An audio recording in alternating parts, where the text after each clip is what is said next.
একটা বিশাল নদী, আর আমরা সেই নদীর যাত্রী। সুখ দুঃখ আশা নিরাশার ঢেউ পেরিয়ে এগিয়ে চলেছি আপন গন্তব্যের পথে। সেই চলার মাঝেই অন্তরের গভীরে আকুতি হয়ে ভেসে আসে একটি গানের সুর। আমার মন মাঝি খবরদার, তরি যেন ভিড়ে না, নৌকা যেন ডুবে না।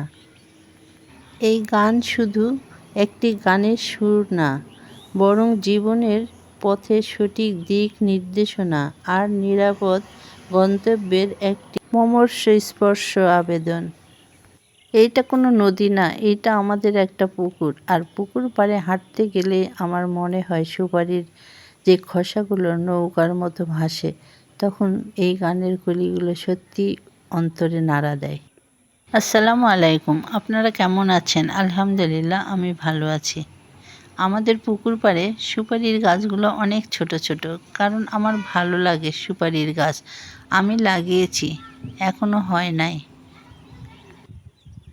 আমাদের পুকুরটা অন্য গাছ ছিল, সেই গাছগুলো কেটে ফেলে এখন এরকম ফাঁকা লাগছে। আর আমি কেবল সাইড দিয়ে পেঁপে গাছ, সুপারি গাছ লাগিয়েছি, এখনো খুব বড় হয় নাই। পেঁপে ধরতে শুরু করেছে, আলহামদুলিল্লাহ। আপনারা ভালো থাকবেন, সুস্থ থাকবেন, স্বাস্থ্যসম্মত খাবার খাবেন। এখন ঘন ঘন বৃষ্টি হচ্ছে, তাই তো ইচ্ছা মতো গাছ লাগানো যাচ্ছে। আপনারাও গাছ লাগাতে পারেন পরিবেশ বাঁচানোর জন্য। আল্লাহ হাফেজ।